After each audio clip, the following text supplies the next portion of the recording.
ayyaan tuute dhaloota qubee warra rakkoo furu uumaa deebise ayyaan tuute yeroo dheeraaf adda facaane galata rabbii irra waltaane yeroo dheeraaf adda facaane galata rabbii irra waltaane dhiigaan dhufee ilmatti laanne galata rabbii irra waltaane dhiigaan dhufee ilmatti laanne galata rabbii irra waltaane dhiigaan dhufee ilmatti laanne hora bullallee tarra dachaane dhiigaan dhufee ilmatti laanne hora bullallee tarra dachaane falmataa lammii koo kan birbirsa gooroo.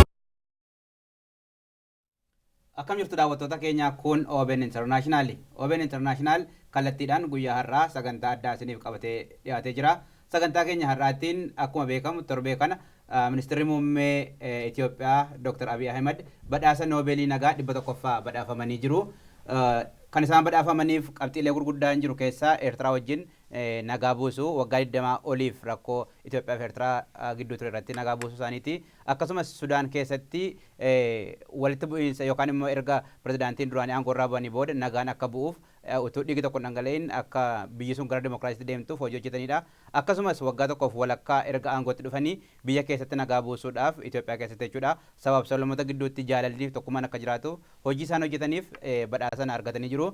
Nus OBN International as Minnesota studio keenya Minnesota jirurraa qophiilee kana ilaalchisuudhaan hooggantoota yookaan immoo bakka buutota Gumii Hawaasa Oromoo Ameerikaa Kaabaa nama 4 as studiootti afeerree isinii qabannee dhiyaannee jirra. As studiootti kan argaman obbo Tashitee Waaqoo as Minnesotaadha. Akkasumas Dr. Abraham Daaluu asitti argamanii jiru. Gama Skypeetiin Florida irraa obbo Jamaal yommuu ta'an lalisaa hiikaa immoo gama Skypeetiin lamaan isaanii argamanii jiru. Hanga xumura sagantaa keenyaatti nu waliin turan afeerraa keenya. Baga nagaan dhuftan. Dr. Abraham irraa eegalu. Akkuma nama ibse Dr. Abiy Ahmed badhaasa nagaa argatanii jiru. Badhaasi nagaa mootota Itoophiyaa keessatti akkas kennameen beeku. Akkuma Afrikaatti iyyuu hooggantoota muraasa utuu aangoo irra jiran argatanidha.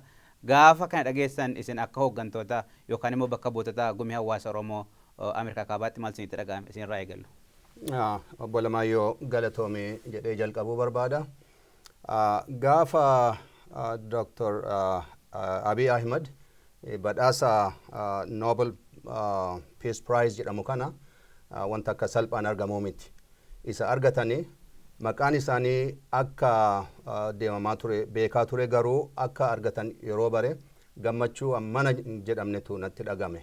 Sababii adda addaatii fi booda keessa deemnee inaasofna gammachuu kanan jedhamnetu natti dhagame. Keessattuu biyya san keessa yeroo duraatiif yeroo jalqabaatiif wanta ta'eef baay'isee natti gammachuu baay'eetu natti dhagame. Itti aansee ammoo nama nu keessaa bahe hoogganaa Oromoo keessaa bahe tokkotu bara isaatitti biyya Itoophiyaa keessaa geggeessaan Itoophiyaa badhaasa akkana argachuun isii kuni kana jedhame wanta laalamuu miti kanaaf baay'isee gammade. Obbo Tayyida. Anis akkasuma akkuma amma Dr. Abraham jedhanii yeroo badhaasni kuni ibsamuun duratti favorite yookiin ammoo mo'achuu danda'an ka jedhutu naanna'aatiin ture miidiyaalee adda addaa irratti yeroo sanitti namootaan walii bilbiluun halkan san guutuu eegaatiin turre akkuma badhaasni kunini ibsameeni gammachuun nutti dhagame kana jechuu hin dandeenyu. Maaliif yoo jennee wanti keessa dabarsinee waan guddaa waan dheeraa waan ummanni keessaayyuu ummanni cunqurfamaan ummanni keessumaan ammoo ummanni Oromoo wanti waggootii darban kana keessa achi fageessinee yoo ilaalle ammoo waggaa 150 olii fi wanti keessa dabarsine guddaa waan ta'eef baay'ee gammachuu kanan jedhamne nutti dhagama. Badhaasni kunini badhaasa Afrikaatii, badhaasa Itiyoophiyaatii, badhaasa Oromootii, badhaasa Tiim Lammaatii. Dhugamaanuu gammachuu kanan jennetu nutti dhagama. Itiyoophiyaan kanaan dura kan ittiin beekamtu hiyyummaan mirga saba namaa miidhuun gidiraa adda addaa geessuun ajjeechaan raawwatamaatiin ture. Waggama 3 darban kana keessatti raawwatamaatiin ture. waan himameetiin hin dhumne jechuudha. Kana irraa nareetiivii haaraa Itoophiyaa haaraa Itoophiyaa addunyaa irratti bifa haaraan beekamtu as uumuu fi namni keessaayyuu ilmi abbaa gadaa Oromoo keessaa bahe nagaa waggaa tokko keessatti nagaa biyya keessa qofatti dun taane naannoo kaaba Afrikaa san irratti fiduu danda'uuni waan guddaa tokko kanaaf gammachuu guddatu nutti dhaga'ame. Galatooma obbo Jamaal Said Colorado irraa maal isinitti dhaga'ame gaafa badhaafamuu Dr. Abiy dhageessan? Akkuma Oromoota biraa gaafa injifannoo isaa dhageenyu gammachuu hagana hin jennetu nutti dhagame. Akka nama tokkos hedduu gammachuu hagana hin jennetu natti dhagame. Maal jennaan injifannoon kun injifannoo uummata Oromooti. Injifannoon kun injifannoo qeerroon dhiiga isaatti jissee lafee isaatti cabsee biyyattii san karaa kuffiyaatii irraa karaa nageenyaatti deebisee waan ta'eef kanaaf gartee gammachuu hagana hin jennetu natti dhagamee jechaadha. Maal jennaan namni kun nama kennaa nu dhiisi akka Oromoo dhiisi akkuma Afrikaatitti iyyuu akka gartee gurraacha addunyaa irra jiruutti iyyuu warri hammeen waan kanaan qabne namni hin gammanne hin jiru jedhee yaada yoo ilmaan nafxanyootaatii fi warra shira nu yaadu taate malee.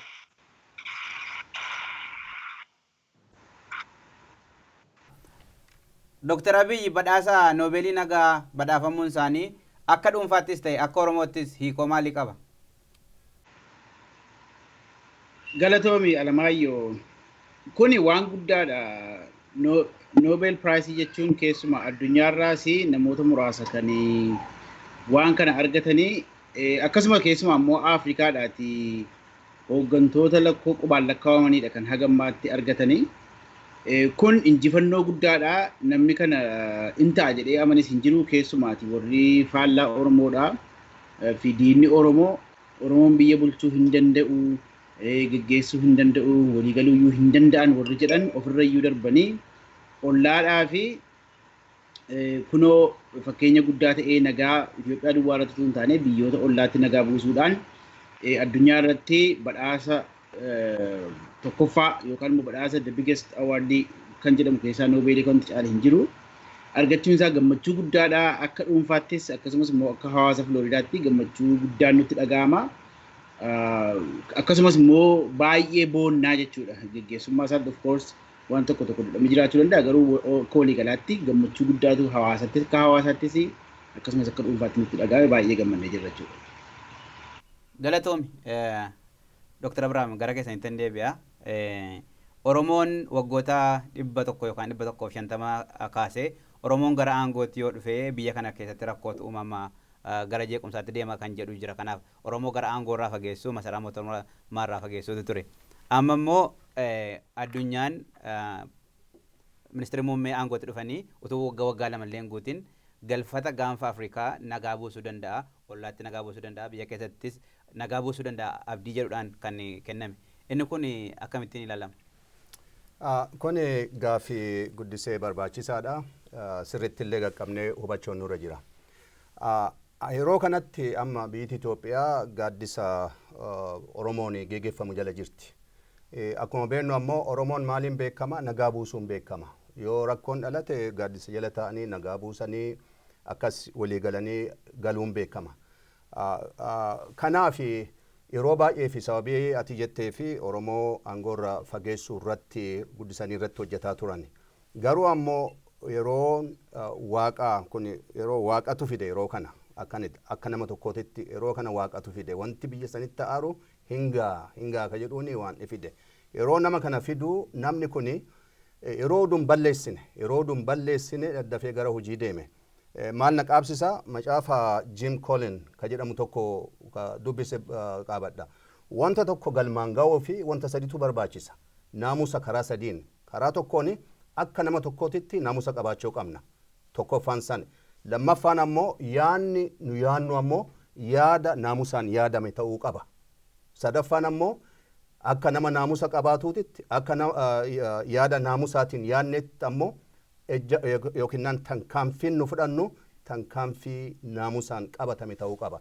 Kanaaf Dr. Abiy guyyama dhuferraa jalqabeetini waan sadiin kanneen hundumaa hammateetini waan kanneen deemaa ture. Wanta darbe haluu baanaa yookiin harka baanaa nu duntaane ufafoo maaltu jira. Biyya kana hundumaafuu Oromoo walitti qabee sabaaf sablammoota Itoophiyaa walitti qabeetini wanta guddatu jira. Itoophiyaa irra darbineetu Afrikaa gaafa Afrikaallee Afrikaa badhinnaani jijjiiruu dandeenya. Uummanni kuni guddinni isaaf ta'a ka jedhu hidhatee ka'e jechuudha. Kanaaf inni akka nama tokkootitti naamusaan wanta deemee fi wanta ammoo naamusaan deemuun kuni haala amma argaarru kanarraan isa baase. Akkuma qara jedhe Nobel Prize argachuun kuni wanta salphaa miti. Nama hagamtu dorgomeetini nama hagam keessaa inni filatamuun kuni wanta guddaa dubbata. Kuni aadaa Oromoo irratti hundaa'eetini nagaa buusuun bu'uura uummata Oromoo akka ta'e mul'isa. Galatooma obbo Tashiite ministeerri muummee gaafa aangootti dhufan biyya sana keessa biyyi sun gara rakkoo hamaatti deemaa turte jeequmsa biyya sana keessa ture biyya sana tasgabbeessuun iyyuu rakkoo guddaadha kan jedhamaa ture. Isaan immoo aangootti dhufanii biyya keessa qofaa osoo hin ta'in ollaa wajjiniin akkamittiin araarri bu'uun akka danda'u tokkummaan bu'uu akka danda'u deemaa ture. Namoonni baay'een waa hedduu kaasaa turan yeroo san rakkoo biyya keessaa irratti maaliifitu hin xiyyeeffatanii ollaan booddeetti deemama kan jedhu jira. Amma garuu addunyaan gaafa akkasittiin hubannoo namaaf kennee akka Oromootti gaafa laallu akka isaaniif kaasee galfata kun gara fuulduraatti hojii kana caalaa hojjettu gaanfa Afrikaa isaan irratti rakkoo jiru furuu dandeessu waan jedhu fakkaata. Kanaaf Oromoon akkamittiin fudhachuu qaba? Akkamittiin ilaala akka Oromoottis? Oromoon gammachuu guddaan fudhata jedheetiin abdii qaba. Maaliif yoo jette waggootii erga biyyi sun ijaaramte jalqabeetiin wanti himamaatiin ture addunyaa irratti faca'aatiin ture biyya saniif haala hin mijoofne biyya san sabaaf sablammii walitti qabeetiin wanti gaariin sabaaf sablammii keessaa bahuu akka danda'u kan hin himne kan odeeffannoo olaantummaa saba tokkoof aadaa tokkoo qofa irratti kan hundaa'e ture. Kanaaf Itoophiyaan akka taa'umsa isiititti Afrikaa keessatti gahee guddaa qabdi. Akka taa'umsa isiititti. Akkasuma immoo bakka taa'umsa Afrikaan Yuuniyeeniitiiti.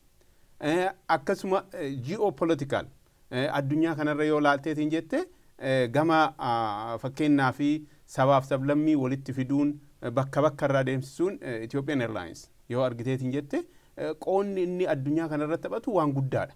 Haa ta'u malee Itoophiyaan tuni addunyaa irratti wanti isiin ittiin beekamtu waan gara biraatti ture. Keessaayyuu sabaaf sablammii keessaa wanti ol ba'u tokko kan itti ukkaamamu wanti gaariin akka ol hin baane akka ukkaamamu as yoo dhufneetiin jenne ammoo Oromoo keessaa Oromoo saba badhaa kana keessaa wanti gaariin ol bahuu akka hin dandeenyeetitti waggootii dheeraaf waan uumamaatiin ture jechuudha.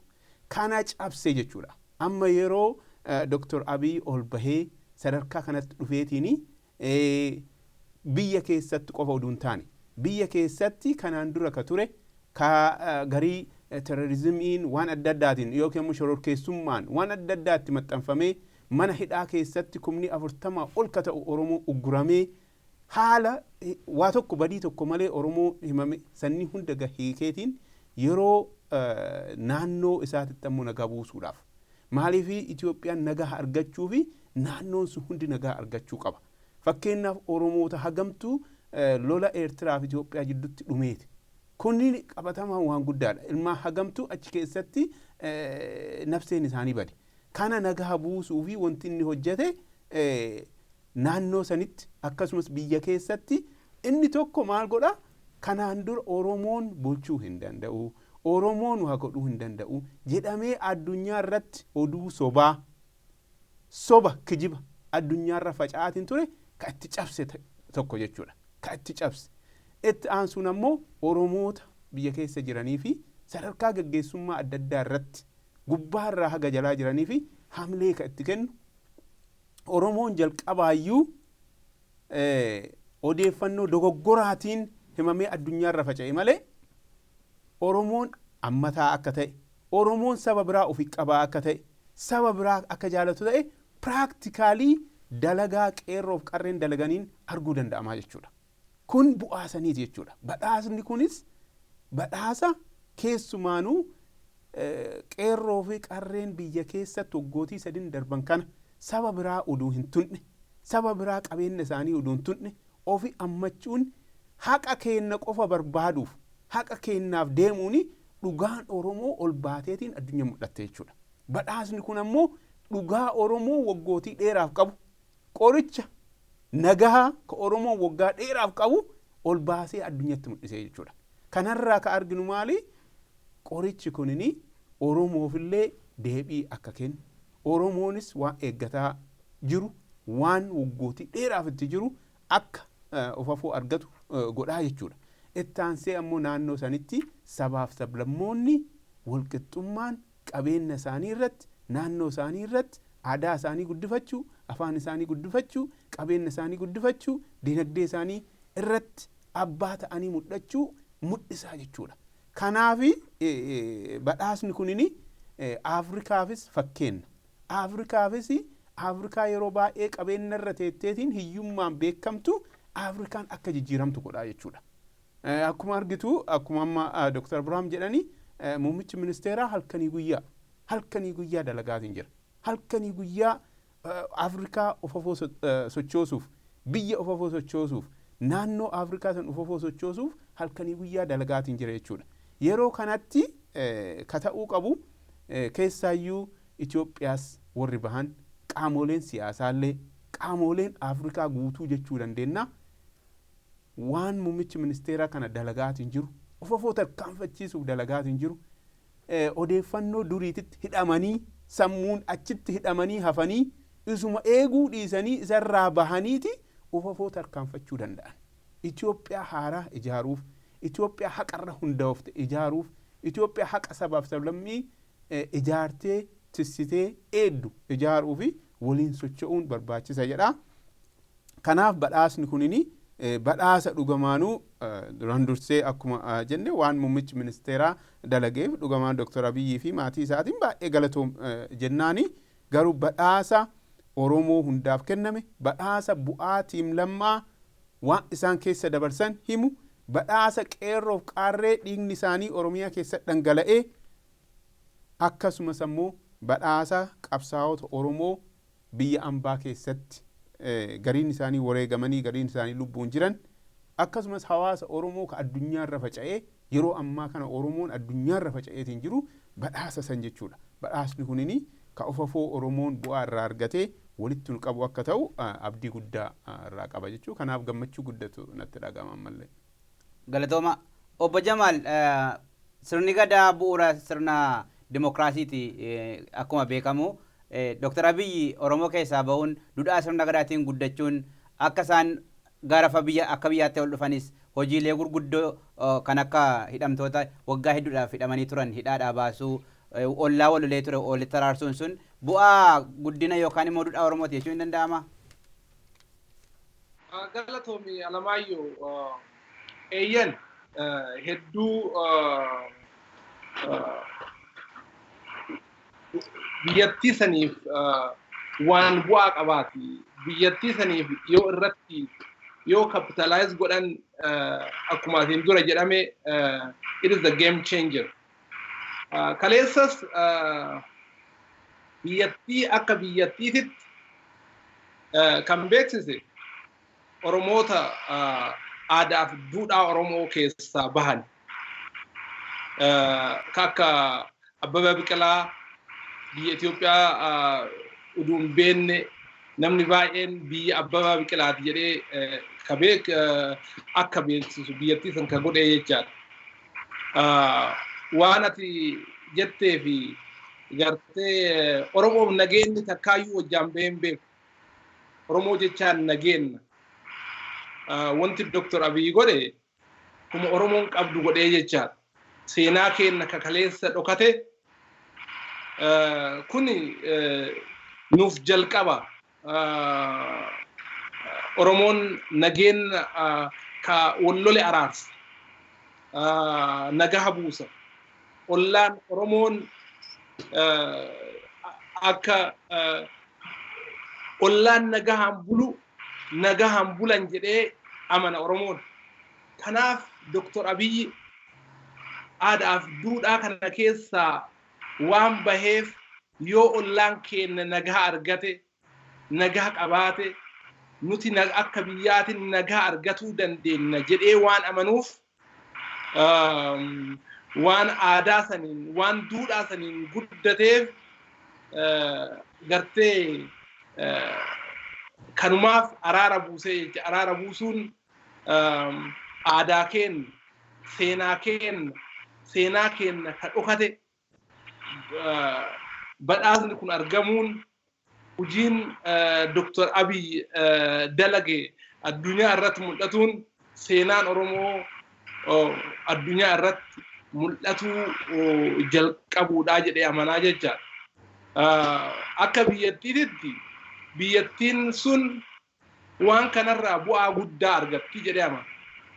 As waggaa 150 dura waggaa 150 darban biyyattiin kan ittiin beekamtuun beelaan beekamti lolaan beekamti sirni baay'een sirni keessa ummanni keenya darbe ka sirni nafxanyootaa ka abbaan ilmatti angoon dabarsin ka wal ajjeesaa walirraa fudhatan akka keenyatti sirna gadaatitti sirni gadaa sirna dimokiraasii isa hangafaa addunyaa irraati. Kanaaf fakkeenya guddaa addunyaaf biyyattii Itoophiyaa qofaaf yookaan Afrikaa qofaaf osoo hin taane addunyaan fuulduratti waan baay'ee waan nurraa barattu qabdi jedhee abdii qaba. Badhaasni kun biyyattii sanii karaa diinagdeetiis ta'e karaa siyaasaatiin ta'e balbala biyyattii hiyyummaa fi lolaanii waan gara garaatiin beekamtu kanaaf balbala bana jedheetiin abdii qabaa jechaadha. So kanaaf kanumarratti Dr. Abiyyiif sirni murnoonni mootummaa kana hoogganan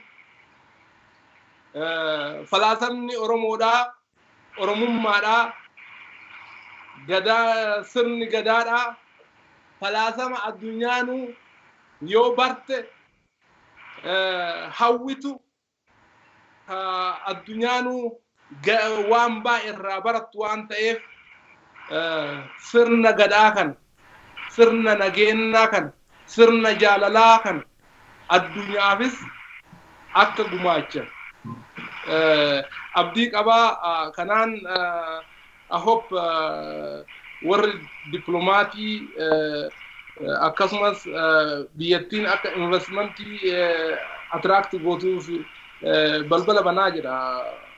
Alamaayyoo galatooma. Isinis galatooma.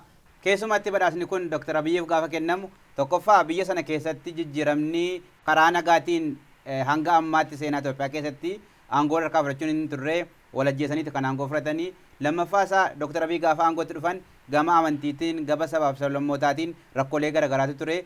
Rakkooleen sun hundumti isaanii iyyuu immoo furmaata argachuudhaaf tarkaanfiin yookaan immoo kutannoon Dr. Abiy fudhatan hedduu kan nama abdachiisu waan ta'eef badhaasa sana kennan. Gara fuulduraatti garuu akkuma sila kaase galfata yookaan adaraa uummata biyya sana keessatti uummanni Oromoo biyya sana gar tokkotti ceesuu danda'a gama daandii dimokiraasiitti geessuu danda'a kan jedhudha. Lalisa uummanni Oromoo maal gochuu qaba? Bulchiisa ammaa bira dhaabbatee biyya sana gara dimokiraasiitti geessuudhaaf. Galatooma Alamaayyoo gaaffii gaariidha. Uummanni Oromoo akkuma kanaan dura itti qabsaa'ee qeerroo qarreen uummanni hidhaaf dararaan hundumaa waan gidiraa jedhamtu hunda dabarsanii jijjiirama kana fiduu keessatti qooda isaan taphatan beekamaadha. Akkasumas immoo warra akka Dr. Abiyyi fi obbo Lammaafaas akkasumas immoo hooggantoota hedduun isaanii wareegama guddaa kaffalaniiti kan jijjiiramni kun dhufe. Jijjiiramni kun dhufees immoo amma akkuma arginu addunyaan hundi rikognaayizii gootee chaalenjiin tokko hin jiraata. Uummanni Oromoo wanti akkuma kanaan duratti dadhabe akkuma kanaan duratti du'e lafeedhaa cabe dhiiga isaatti dhangalaase ammallee gara fuulduraatti injifannoodhaaf jijjiirama dhufe kana tiksanii dogoggora jiru sirreessaa karaarraa yoo ce'an karaatti wal deebisaa wal gorsanii akka kana caalaa jijjiiramni kun milkaa'u gochuun dirqama Oromoo hundumaati. Waan qabnudha injifanno akkas hundumtu waliin injifata. Dr. Abiy kophaa isaa miti Oromoo duwwaa miti Oromoo irra darbeeyyuu uummati biyyattii maqaan ittiin kaafamee biyya kanaan dura jeequmsaa fi lolaa fi beelaa fi waan hundumaatiin addunyaa irratti beekamtu amma nagaa buusuudhaaf nagaa argachuudhaan akkasumas jijjiirama ajaa'ibsiisaa kanaaf sadarkaa addunyaa irratti beekamteetti akkasumas karaa geggeessaa Dr. Abiy jechuudha. Kanaaf uummanni keenyas kana gammachuudhaan simatee akkuma jennu kanatti egaa irra guddaan Oromoo hiriira dheengadda Oromiyaa guutuu keessatti geggeessan irratti argineerra uummanni gammachuu guddaa irraa qaba. Nus akka hawaasa biyya alaa kanatti namoota hedduun gammachuu guddaa isaarraa qabna. Of course warreen qabaanne tokko numa jiraatu no matter what kan waan kana morman dhibanii garuu akka walii galaatti uummanni Oromoo gammachuu guddaa isaa godhannee jijjiirama kana tumsinee cimsinee waan dandeenyu hundumaatiin bira dhaabbannee gara fuulduraatti deemsisuu qabnan jedha. Kun immoo injifannoo Dr. Abiy duwwaatu hin taane injifannoo uummata Oromoo hundumaati. Akkasumas uummata Oromoo irra immoo darbee uummanni biyyattii kan ittiin boonuudha akkuma ilaalaa jirru. Kanaaf warri nuti diina Oromoos ta'e warri firaas waluma duukaa gammachuu kan hirmaatu of course gaamee akkas jedhamee pireesii gochuu dhiisuu danda'u. Innaa kanaan jedha uummanni Oromoo tumsuudha jajjabeessuudha bira dhaabbachuu bakka dogoggoranitti wal sirreessaa wal gorsaa geggeessaa akkasii kana keessumaatii tiim lammaa kana dura dhaabbachuudha. Akkasumas immoo Dr. Abiy faanis jijjiirama kana kan fide akkuma isaan beekan ofiillee qaama jijjiirama kanaa ta'anii uummata Oromoo warra dhiigaa dhangala'e lafeen isaanii cabe maatiitti dhabe itti wareege kana duukaa dhaabbatanii isaanis bakka rakkatanitti gargaarsa kan uummataa gaafatanii uummatallee gorsa uummataallee dhaggeeffachaa gara fuulduraatti yoo deeman kana caalaa milkaa'u jennee yaadannaa jechuudha. Anis dhaamsa goonaa. Gootota Gumii Hawaasa Oromoo Ameerikaa Kaabaatti hawaasa hedduutu as keessa jira. Gama biraatiin biyya keessa badhaasa kana gaafa dhagaan uummanni bakka jiru hundumaa bahee gammachuu isaa ibsateera. Gammachuu isaa gaafa ibsatu immoo gammachuu ibsatee deebi'eetu hin ta'in gara fuulduraatti haala kamiin biyya sana keessatti nagaan akka bu'u dimokiraasiin akka dagaagu kan isaanii hiriira ba'an irratti dabarsaa turan. Isin akka hawaasa Oromoo biyya alaa yookaan immoo diyaaspooraatti gara fuulduraatti maaltu godhamuu qaba jettu? Maaliif jijjiirama biyya keessatti amma ammaatti dhufeefiyyuu hawaasni Oromoo biyya alaa ga'ee guddaa qaba. Ammas biyyi sun sadarkaa kanarra geessee gara fuulduraatti akka ceetuuf maal gochuutu jira jettu? Dr. Abrahaam irraa jalqabu. Galatoomi kun wanta haasa'uu irratti kun gaaffii guddisee barbaachisaadha. Maaliif Dr. Abiy gara aangoo dhufanii gara waggaa 1 fi ji'a 7 deemeera. Yeroo gabaabduu kana keessatti wanta guddaa kana hojjetani. Kanaaf wanti gaafachuun nurra jiru nu ammoo maal godhuu nurra jira. Wanti isaan godhan fakkeenya attamii nuuf ta'a ka jedhu irratti yaaduun nurra jira. Wanta tokko na qaabsisa wanti Dr. Abiy godhaarani the 7 habits of highly effective people ka jedhamu Stephen Covey ka barreeffame wanta torba dubbata. Torba san keessaa tokkuma irratti dubbachuu barbaada. Wanta gareen lamaa yoo walitti dhufanii waa tokko irratti hojjetanii wanta gareen lachuu yoo akka injifatanitti godhanii deemuu malee tokko injifatee tokko mo'amuu irratti yoo ta'e wanti sun yoomiyyuu galmaan hin ga'u. The win-win galeen lachuu yoo achi fixanii kaanii anillee injifadheera jedhanii lachuu akkasitti deemuu haala jedhu irra ga'uu qaban. Kanaaf nu maal goona ka jedhu irratti I'm sure obbo Tashiteen badhinaan hin dubbata. Asin duratti durataa koree Oromoo magaala kana keessatti tureera karaa addaatiin illee hojjeteera. I think wanti nu godhu nurra jiru nagaan akka bu'uuf maaliif biyya keessatti wanti ta'u hundumtinuu nagaan yoo jiraate katabamuu danda'amu. Karaa dinagdeetiin, karaa siyaasallee yoo ta'e, karaa nagaan yoo jiraate wanta hundumaa godhamuu danda'ama. Kanaaf attamitti gargaara, attamitti tumsina ka jiru irratti nu hundumtinuu kun nama karaa Oromootiin haa argamu malee tokkoffaa kun biyya hundumaafuu ta'ame jennee akkasitti fudhachuu qabna. Biyya hundumaafuu badhaafni argame kun biyya hundumaafuu biyya Itoophiyaatiif. Itoophiyaa irra darbee akkuma haasaa turre Afrikaa hundumaafuu ka ta'u, addunyaa hundumaafuu ka ta'u. Kanaaf ijaaramneetiin karaa adda addaatiin, karaa warri professionaalii ofiitiin maal biyya sanii maal goonaa ka jedhu. Maaliif nagaan booda immoo namni jiraachuu qaba, nyaachuu qaba, daldalli jiraachuu qaba. Kanaaf karaa professionaaliitiin, karaa daldalaatiin, karaa warri siyaasaa keessa jirullee yeroo tokkotti nama tokko duwwaatu barcuma irra taa'ee danda'a.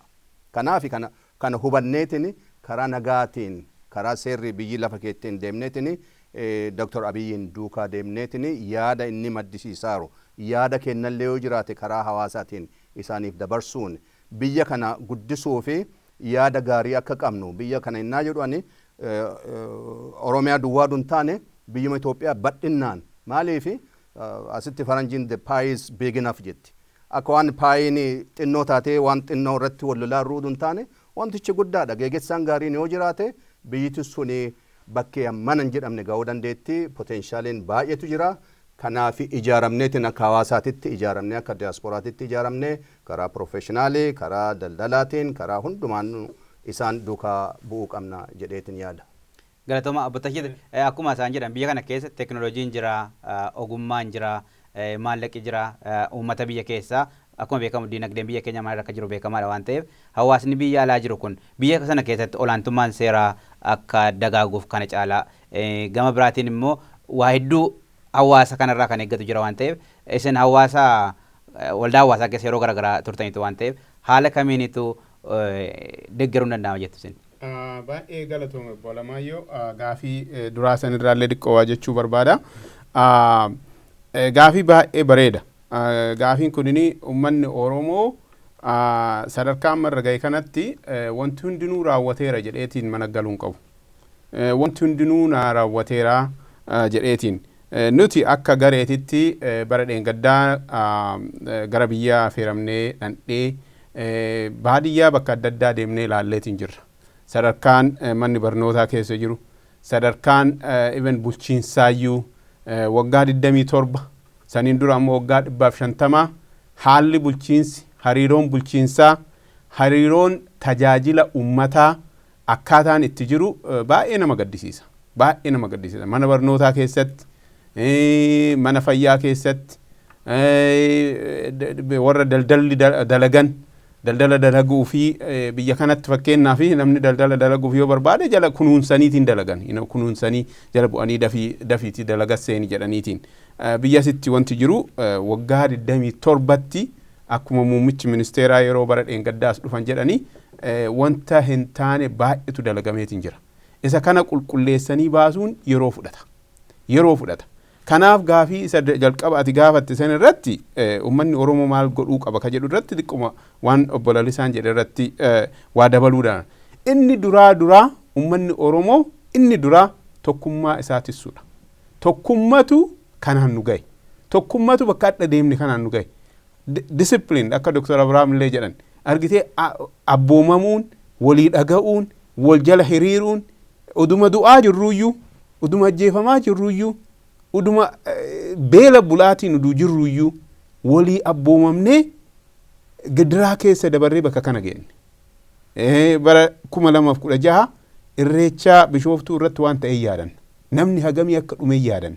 Uduma san ta'aatiin jirru saba biraa uduun tunne, saba biraa ititti uduun buune, dinagdee isaanii uduun tunne, garii isaanii qabeenya keenya saamaniyyuu uduu isaanitti hin buune haqaan waan keenya gaafachuun deemnee bakka kana geenne. Kun maal mul'isaa? Uummanni Oromoo hubannaan tokkummaa irra qabu, waliif abboomamuu qabu, sadarkaa guddaa irra ga'ee jira. Kanaaf abdii guddaa nuuf kennaa jechuudha. Abdii guddaa nuuf kenna. Kanaaf irratti xiyyeeffachuu qabnu diinagdee waliif dhaga'uu keessaayyuu sadarkaa adda addaa Oromiyaa keessatti bulchiinsa irra jiran.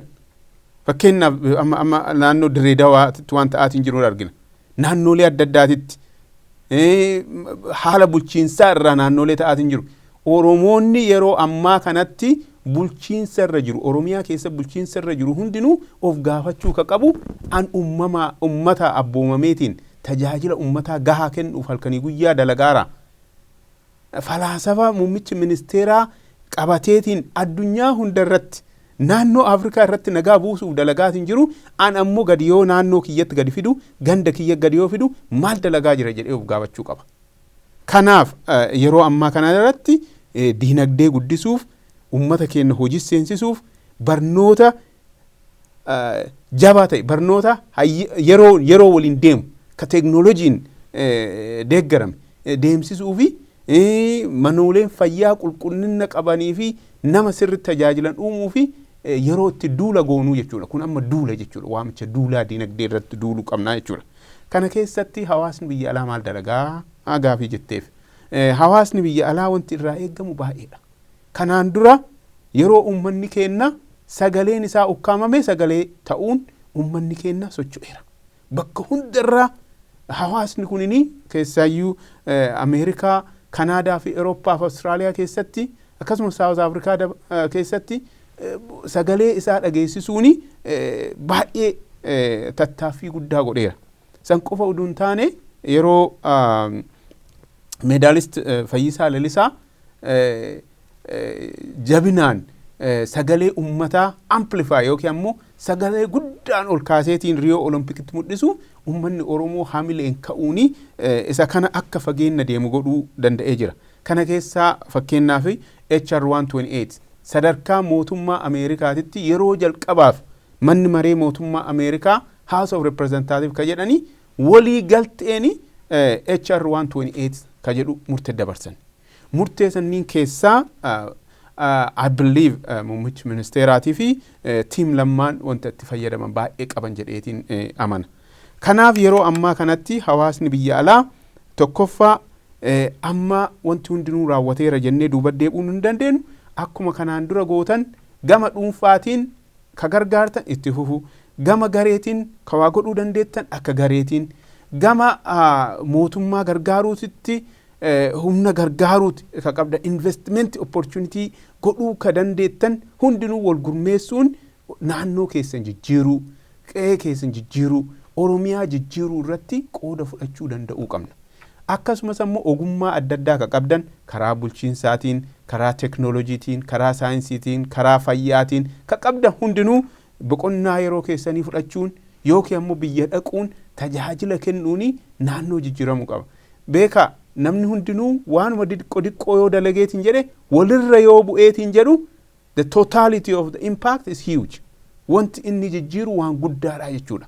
Kanaaf ummanni Oromoo biyya ambaa keessa jirru yeroo ammaa kana gamuma ogummaa qabnuuni maal godhuu dandeenya. Gama diinagdee qabnuuni akkamitti Oromiyaa bira dhaabannee mootummaa jiru bira dhaabannee tarkaanfachiisuu dandeenya jedhu qabna. Waggaa 27 darbe yaadadha.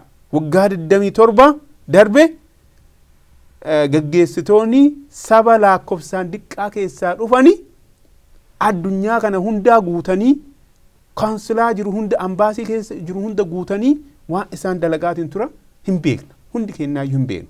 Kanaaf ummanni Oromoo akka baay'ina kennaatiin waan diqqoo dandeenyu ogummaa ta'ee diinagdee ta'ee waliif finneetiin Oromiyaa guddisuu irratti naannolee gabrummaa Oromoo keessa darbe akka dhalootatti hin irraanfanneef nu gargaaran kanneen kunuunsuu kakka fakkeenyaaf calanqootti aannoletti amma immoo hora finfinneetitti yeroo ta'u guyyama isa irraanfannee achii biraa deebi'uu utuu hin taane naannoo san guddisuu aadaa Oromootiin guddisuu bira dhaabachuu magaalaa san Oromoo akka calaqqisu godhuu fi Oromoo hafuura Oromoo akka of keessaa qabu godhuu fi tattaafachuun baay'ee nu barbaachisaa jedha. Kanaaf wanti Oromoo biyya alaa irraa eegamu baay'eedha. Gara kabajuutiin akkuma beektan gama hawaasonni hundinuu akkuma steeta isaaniititti ibsa baasaatiin jiranii waldaan hawaasa Oromoo akka amma ganama kana argetti ibsa baasaniitiin jiranii.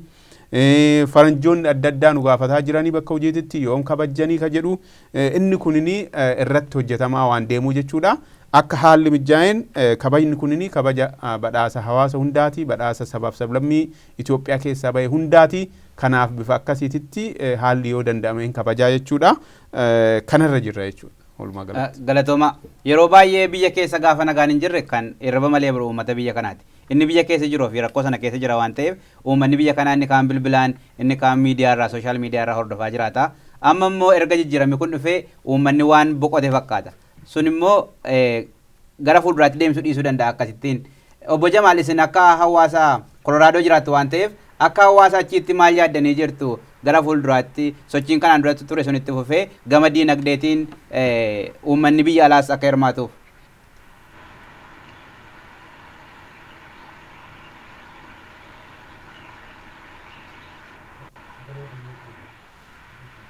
Sagalee keessanii hin dhaga'amu. Galatoomi Alamaayyoo ani akka nam tokkootitti osoo gaafii ati jettu sanitti hin deemini waa'ee injifannoo Dr. Abiyyi kanatti dabalee waa tokko jedhee karaa sanii deemaa jechaadha. I hope geggeessitoonni Oromoodhaa murni Dr. Abiyyi wajjin jiran Dr. Abiyyi waliin geggeessummaa irra jirani akka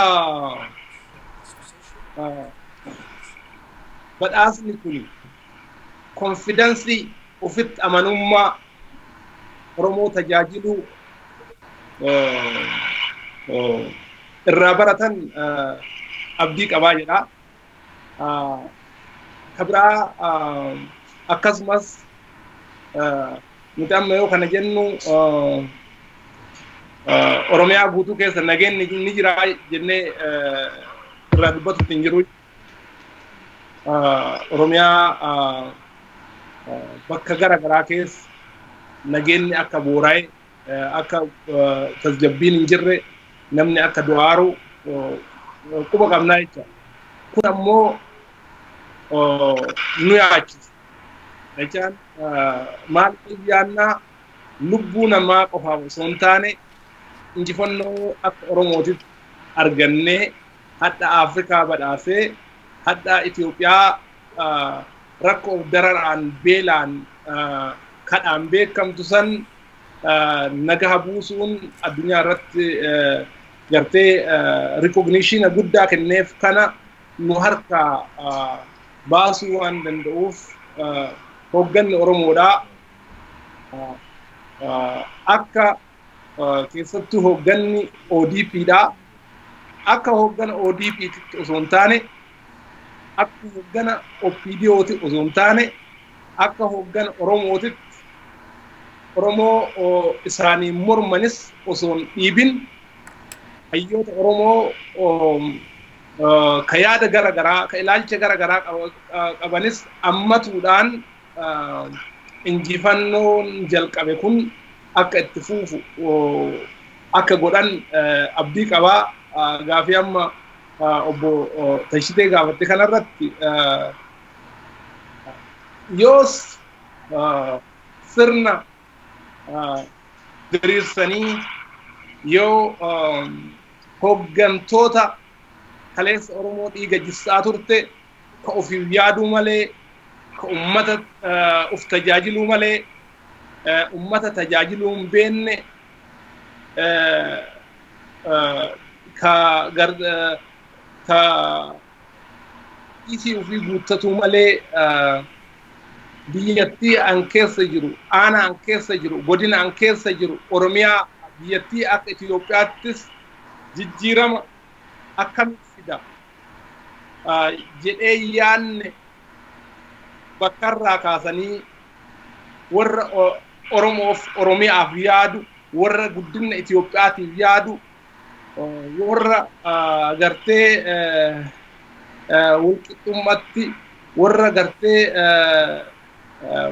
olaantummaa seeraa kabachiisu amanu yoo karaa hoogganaa fidanii jedhani akka hawaasa biyya alaatitti wanni nu godhuu hin dandeenye takka hin jiru jecha akkuma kaleessa biyya alaa kana keessatti akka Oromoo akka qeerroo of qarreen Oromoodhaa wayyaanee taankii wayyaanee jala dhaabatteetiin jilbii wayyaanee jilbiiffachiifte sirna wayyaaneedhaa kuffiste akkasuma akka nutis hawaasonni Oromoodhaa hooggana wayyaanidhaa biyya alaati sadarkaa diplomaasii karaa diplomaasiitiin addunyaa irratti gartee salphifneerra miidiyaan gartee gannaqanii laabii isaanii injifanneerra akkuma akkas goone san yoo isaan sirna haalaan tajaajilu yoo isaan ummata biyya alaa kana hawatan gartee ummanni biyya alaa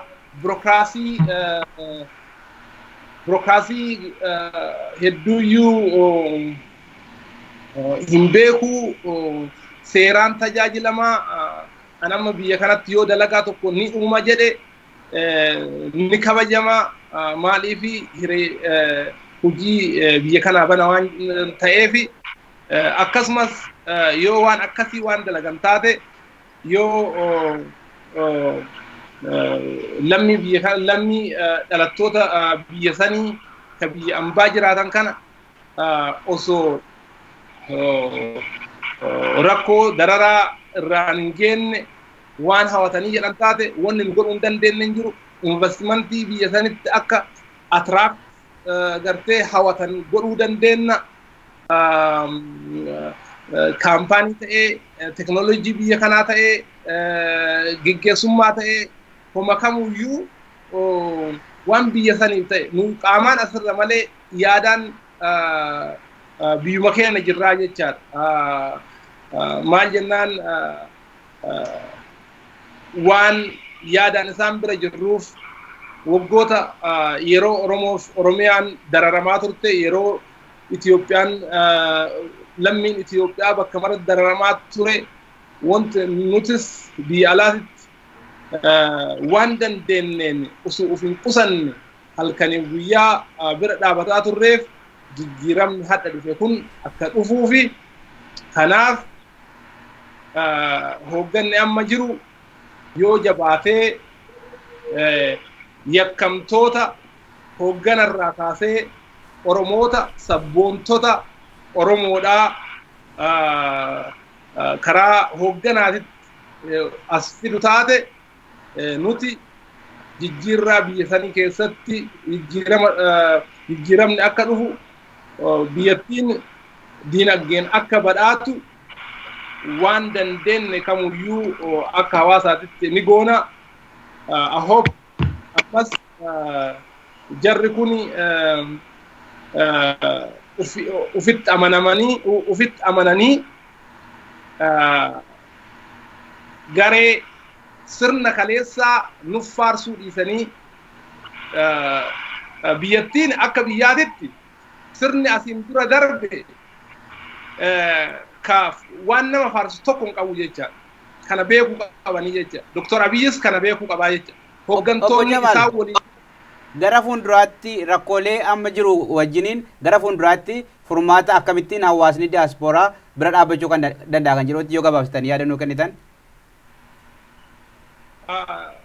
Akkuma jedhe rakkoo kanaaf furmaata muuxannoo biyya alaa karaa danda'ameen ni kenninaafi investmentii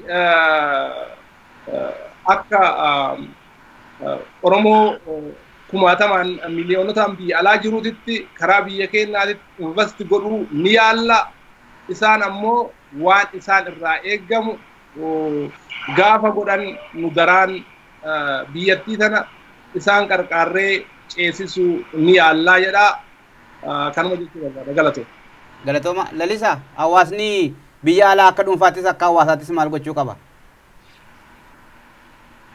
Ayyee galatooma Lamaayyoo akka dhuunfaattis akka hawaasaattis wanti uummati biyya alaa godhu kun waan guddaadha.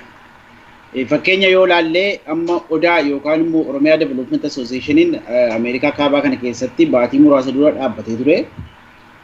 Kan dhaabbates immoo magaalaa afur keessatti Minnesota, Portland, Seattle fi Washington DC jechuudha.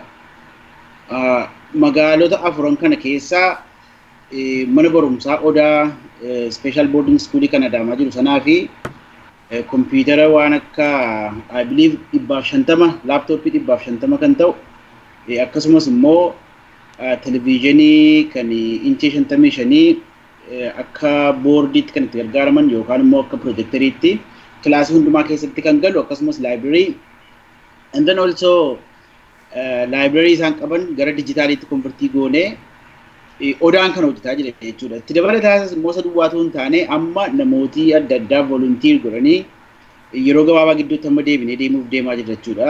Adeemsa keenya sammaa kana keessatti wanti fuunee deemnu teeknooloojiidha jechuudha. Egaa irra caalaa wanti nuti ittiin mootummaa sana bira dhaabbachuu dandeenyu maallaqaan amma dandeenyaa gargaarru akkasumas immoo dandeettii namoota qaban walitti qabnee kompiitaroota akka serverii kanaa akkasumas immoo e-learning systemiidhaa fi digital library yeroo dheeraadhaaf kan kara Grand Afaan Oromootiinis akkasumas immoo namoota addaatti hojii walitti guuraa turre fuunee deemaa jira jechuudha. So amma fakkeenyaa fi kun akka fakkeenyaatti ta'uu danda'a jechuudha. Waan namooti biyya kanaasii godhanii mana barumsaa high school gara torbaatti sponsor godhame in addition to the Adaamaa jechuudha. Kan Adaamaa sanatti dabalatee high school torbatu sponsor ta'ee kan namoota individuality godhe jechuudha. Namoota individualiin kuni serverii adda addaa bitanii serverii kana biratti immoo kan access pointii yookaan immoo mana barumsaa sana keessatti Wi-Fi dhaan barattoonni kun digital library sana bilbila isaanii irraa yookaan any mobile device laptop dabalatee jechuudha. Access akka isaan gochuu danda'anii fi akka pilot projectiitti mana barumsaa torbaa fi fuunee deemaa irraa jechuudha amma. So kan Adaamaa sanaa amma already e-learning kanaan hojjetaa jiru. Mana barumsaa oolmaa boarding schools jechuudha. So inni kunis gara tokkoon biyya kana gargaaruu waan danda'aniin bira dhaabbachuu jechuun mana barumsaa especially high schoolota Oromiyaa keessa jiran yoo library isaanii kana digitaalii godhan waan guddaadha waan salphaa especially cost effective dha. Amma wanti download godhee diskii amma geessu yookaan flash drive gigabyte 120 baattu 120 gigabyte flash drive yookaan immoo diskii irratti kitaaba amma kan fuunee deemaa jirru kun close to 2 million books miliyoonii lama ta'a. Akkasumas immoo viidiyoon kan educational resource warri ta'an 100,000 I believe it's about 110,000 jechuudha. 110,000 viidiyoo ta'anidha. Kun kompiitara tokko yookaan serverii average costing isaa birrii 400 haga 780 kan ta'u. Kanarra taa'ee barataa 5,000 gargaaruu danda'a jechuudha. Kunillee kara tokko kamittiin akka Oromiyaa keessumaattiin modernize gochuu dandeenyu school system isaa bira dhaabbannee gargaaruu dandeenyu jechuudha. Kana waldaa misooma Oromiyaa amma magaalaa afur keessatti dhaabbatee jiru magaalota hafan keessatti akkasumas immoo Ameerikaa Kaabaa kana keessatti babal'isuudhaaf sagantaa qabna. Obbo Dajaneefaan isaanis yoo danda'an yeroo gabaabaatti dhufanii waldaa kana akka babal'isan karaa ittiin gargaaru ni guddaan isaa kana jechuudha. Waldaa misooma Oromiyaa akkuma beeku gola Oromiyaa hundumaa keessa jiru. Waan gargaarsi argamu keessumaati naannoo waatti erguun ulfaataa ta'e illee isaan salphaatti fuudhanii geessanii chingoo danda'u jechuudha. So karaan ittiin mootummaa kana bira dhaabbannee jajjabeessinu karaa hedduutu jira. Waan danda'u karaa danda'een yoo godhe inni poolitikaa isaa yoo oofe inni kaan immoo akkamittiin akka mana barumsaa naannoo ofiillee yoo guddisan yoo waan danda'an high school tokko sponsora godhan waan salphaadha. Namooti illee carraa kanatti gargaaramanii sponsor gochuu barbaadan warra waldaa misooma Oromiyaa kana quunnamuu danda'u kan North America fakkeenyaaf immoo Bu'aariifaan achi Portland irraa akkasumas Florida irraa naanis quunnamuu danda'u akkasitiin gargaaruu dandeenya jechuudha. Sagara fuulduraa kan egaa tooppikii mataa danda'e itti deebina qolamaayi. Galatooma an gaafii koo fixaan jira gara dhumaatti akka walii galaatti hawaasni biyya alaa maal gochuu qaba kan jiru irratti hunda keessaniif carraa tokkoon isinii kenna Dr. Abrahaam irraa eegalu.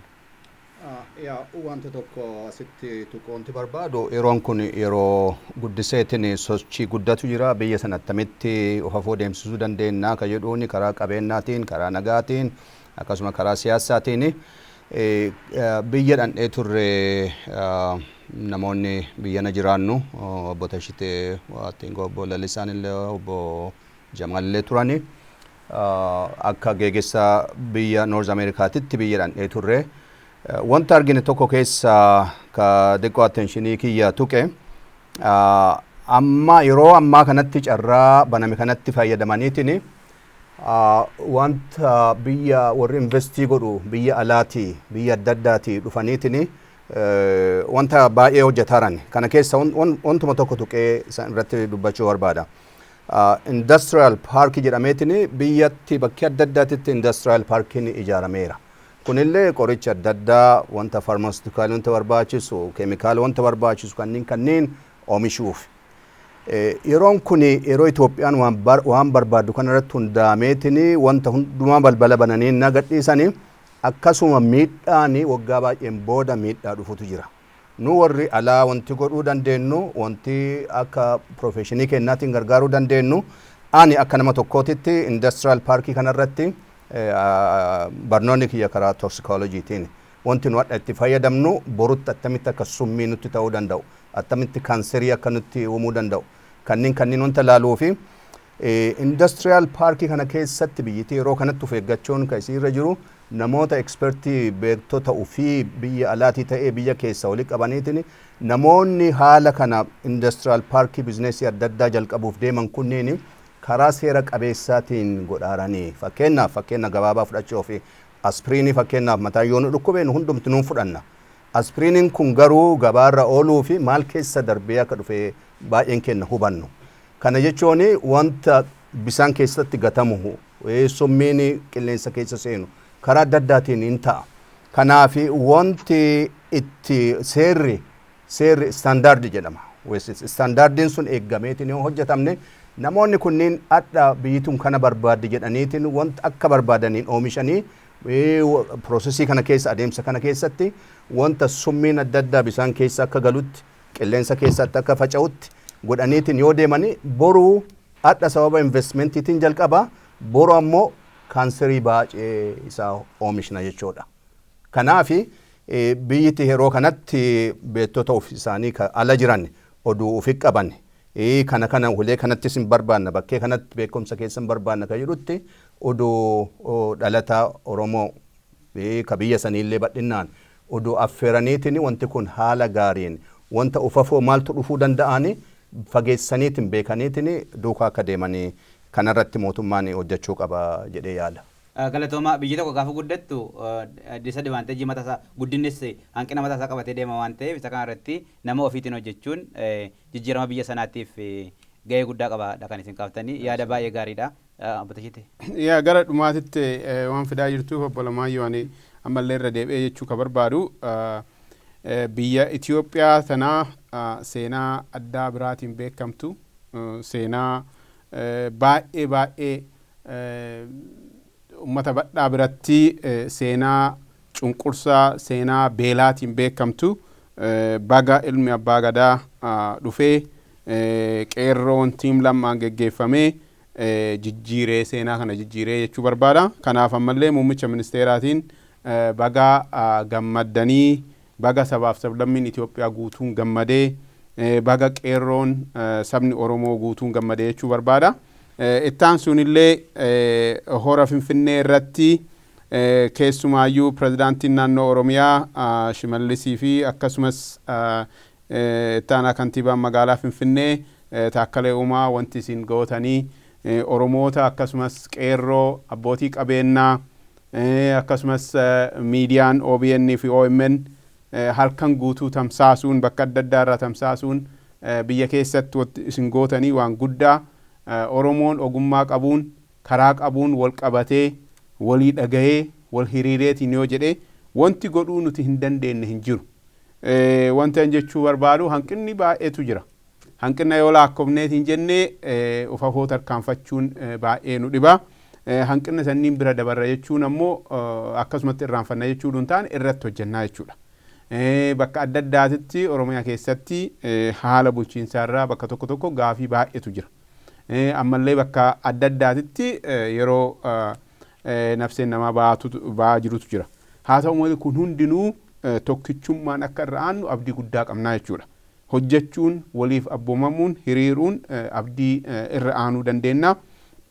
Oromoonnii fi sabaaf sablammiin biyya ambaa keessa jirtanillee ammoo carraa kanatti fayyadamnee Itoophiyaa haaraa, Itoophiyaa ummata hundaaf fayyaddu, Itoophiyaa haqa irratti hundoofte, ta haqa saba biraa yookiin saba kamiyyuu dhossitu hin taane haqa saba biraa deemsiftu godhuun baay'ee barbaachisaadha. Kanarratti carraa kan argachuun uduu bakka tokko irraa hin dubbanne yoo darbe baay'ee natti dhagama. Maalni ammallee biyya keessatti odeeffannoo saba badhaa kana gaddisiisu, jechoota saba badhaa kana gaddisiisu saboonni biroo akka sabaatitti isaaniin uduu hin jedhamne ofitti fudhachuuni ammallee madaa hin jirre ummata keessatti, yaadannoo hin jirre ummata keessatti deemsisuu warri yaalanii uduu jecha kanaan irraa uf qusatanii baay'ee barbaachisaadha. Maaliifi waliin jiraachuun nuti jireenya keenyaan mul'ifneerra. Saba waliin jiraachuu, saba biraa waliin jiraachuun Oromoon jireenyaan mul'iseetiin jira. Kanaaf ammallee madaa akkasii san bira uduu deemuu baatanii gaarii jedha.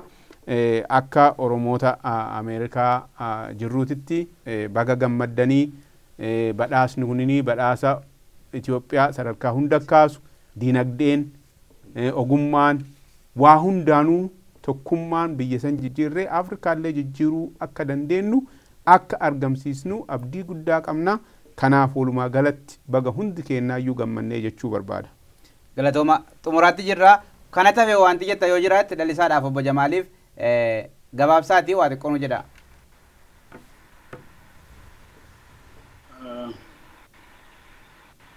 Jadi Jamal. Galatoomi anasirra akka jechuu barbaadu fuuldurri keenna ifnana yoo nuti tokkummaa keenya eeggannee nagaa mana keenya keessa nageenni mana keessa eegala mana keenya keessa Oromiyaa keessa yoo nagaa buufne gartee biyya akka Afrikaa Itoophiyaas tasgabbeessinee Itoophiyaa karaa badhaadhinnaatittis akkasumas Afrikaallee karaa guddinnaatitti ceesisuu dandeenya. I hope hoggansi Oromoo waan kanarraa badhaasa kanarraa waa hedduu baratee ofitti amanummaa horatee Oromummaadhaan qabsoofne, Oromummaadhaan as geenne, Oromummaadhaan Itoophiyaa salphina keessaa baasne karaa isaaniititti deebi'anii akka jedhan abdii guddaa qaba. Akkasumas gartee Dr. Abiy badhaasa kanarraa hiriira dheengadda hiriira kaleessa Oromiyaa guutuu keessatti irraa gartee waa hedduu akka baratan abdii qabaa. Maal jennaan firri kee gaafa gaddaas si wajjin gadda, gaafa gammachuus si wajjin gammada. Akkasuma firri badaan ammoo gaafa gammachuu keeti ni gadda. Gadda san ilmaan nafxanyoota biratti argineerra. Kanaaf lafeen duddaa kee ummata kee asiinsi gahee we do understand gartee inni ministeera Itoophiyaati. Nuti Itoophiyummaa hin leellisin hin jennu. Ammoo aadaaf duudhaa ka badhaasa akka Afrikaatitti akka Itoophiyaatitti akka Itoophiyaan badhaatu godhe sirna inni keessa guddate aadaa inni keessa guddate kanaaf aadaa Oromoodhaa duudhaa Oromoodhaa akka jabeessan hooggana haga jalaa gabbu'anii Oromiyaa akka ijaaran jedhaa nuti akka gartee lammii biyya sanii ka biyya alaa jirrutti biyya saniif hamma jirru waan dandeenye kamuyyuu godhuuf qophiidha. Rabbiin nageenya af tasgabbii Oromiyaa keessatti buusu yoo Oromiyaan tasgabboofte Itoophiyaan ni tasgabboofti. Kanaaf gaaf Oromiyaan nagaa argatte Afrikaan guutuun akkanuma nagaa argatuuf deemti. Ifni guddaan nu afoo jira. Baga gammaddanii baga waliin gammannee